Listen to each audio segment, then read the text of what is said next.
Supply chain is not part of the economy. Supply chain is the economy. In other words, if you want to understand the economy, you're really talking about the supply chain at every aspect. Something as simple as a loaf of bread. You buy a loaf of bread at the grocery store. Like, okay, well, I guess it came from a baker, and I guess they took it from the bakery to the store by truck. So there's a supply chain. Well, that's about as simple a version of the supply chain as you can imagine. You have to just start going from there. It's like, well, did the bread come in a plastic wrapper or a paper wrapper? Well, that wrapper came from somebody. Where'd the truck come from? Well, obviously a truck manufacturer. Where'd the driver come from? Somebody had to make a career choice and be trained. And what about the diesel fuel in the truck? That came from a refinery, and that came from oil exploration. Then you get back to the baker, and it's like, oh, well, I guess he had an oven or she had an oven. Where did that come from? And then you find out that the ovens are, industrial ovens have parts from 25 different countries and so forth. Well, without belaboring that point, you get back to the farmer and the wheat and the fertilizer and everything else, and really what's called the extended supply chain. And you're like, wait a second, that's a huge number of countries, a huge number of imports, and a big part of the economy, which it is. And then every link in that supply chain I described has its own supply chain behind it to get to source materials and intermediate manufacturing and so forth. And then that's for a loaf of bread.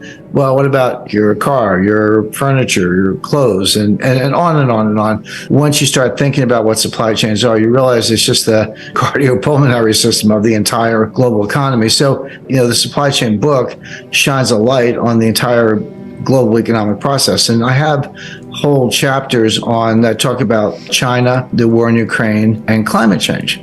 And you say, well, the interesting topics, but what do China, Russia, and climate change have to do with the supply chain? Well, the answer is they are, kind of global macro earthquakes.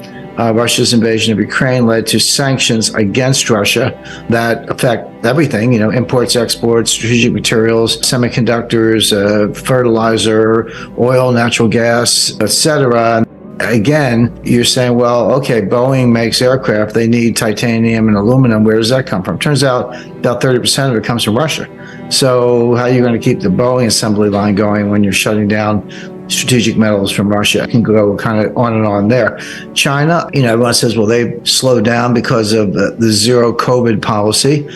And that certainly has been detrimental to their economy. Shanghai, a city of 26 million people, Beijing, a city of 22 million people, they were both locked down entirely last spring. When I say entirely, no transportation in or out, nobody on the streets. You had some essential workers, people had to get to work. You had to have a COVID test, a negative result that was not more than 2 days old. So these were extreme lockdowns and obviously very, very detrimental to the economy. Now, those have died down a little bit, and China's saying, now we're going to relax our zero COVID policy a little bit. So what's new? Why are supply chains breaking down? What's new about the supply chain that makes it different than any other period in the history of the world?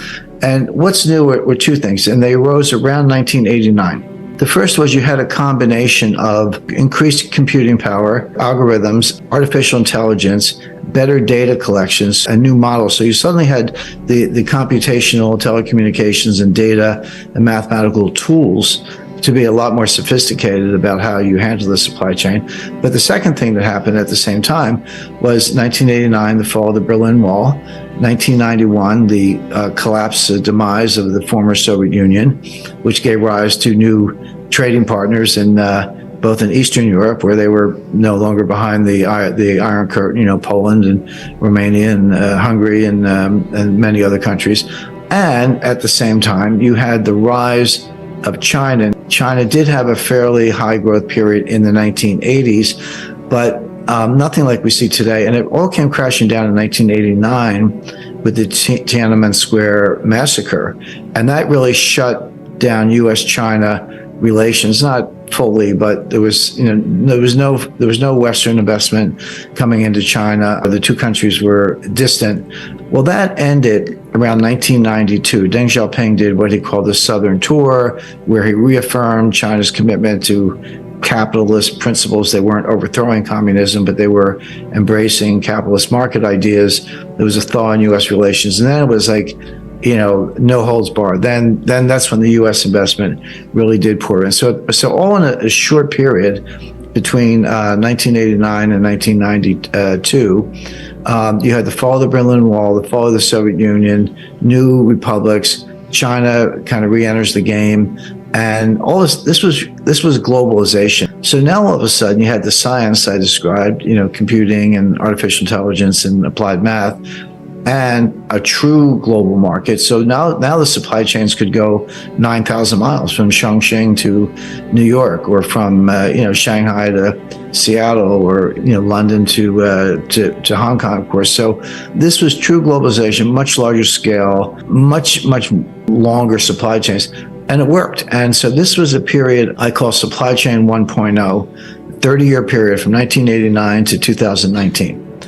Now, why did it break down around 2019? Three things. A lot of people look at the pandemic and they go, oh yeah, COVID, that disrupted everything. That was the problem. And some people look at the war in Ukraine and the Russian sanctions and go, that was the problem. And they both made it worse. They both made it worse, no doubt about it, made the supply chain worse. But it really started in 2018 with Trump's tariffs on China. So Trump put tariffs on appliances and solar panels. Well, China didn't stand still for that. So China said, well, what can we do to strike back? Well, at the time, China was and is the world's largest importer of soybeans. They need the protein. They don't have enough. The U.S. and Brazil are the two largest exporters of soybeans. Well, China was buying all their soybeans from the United States because they were trying to reduce the trade deficit. We were buying so much stuff from them, and China said, well, what can we buy from the U.S. just to kind of balance the books a little bit? And the answer was soybeans. Well, when Trump put the tariffs on, China redirected all of their soybean orders to Brazil. They stopped buying U.S. soybeans and they bought them all from Brazil. Well, there's a lot more to that than a phone call. You got vessels and dry bulk carriers and transportation lanes and port facilities. And, if you're Brazil and you get all these orders, you got to get trucks to get the soybeans to the ports. You got to open up port facilities, etc. The point is, this is a major, major shift in global logistics, just to change the order book from the U.S. to Brazil. Beyond that, people involved in this, they don't want 6-month contracts. They want 5-year contracts, or at least 3-year contracts, and they got them. And so now all of a sudden, China's buying all their soybeans from Brazil, but this scrambled global supply chains. Now, what are the U.S. farmers doing? We're still growing the soybeans. We can't sell them to China.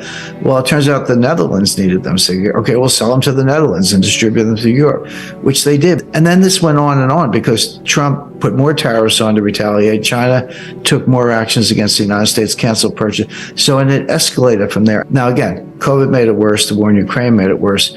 But it's very clear that that's where it started. So that's why I use 2019 as just, kind of an arbitrary date with a 30-year period of supply chain 1.0. Now we're getting to supply chain 2.0, but we're not there yet. We're in this messy, in between, inefficient, muddling through period where things are broken, but they'll never be put back together the way they were, but we haven't produced or created the new model supply chain. We're just muddling through, and with a lot of disruption, a lot of empty shelves. You have to understand, it took us 30 years to build this. We blew it up in about 3 years. It's not going to come back overnight. It's going to take 5 or 10 years or maybe longer to rebuild in some form.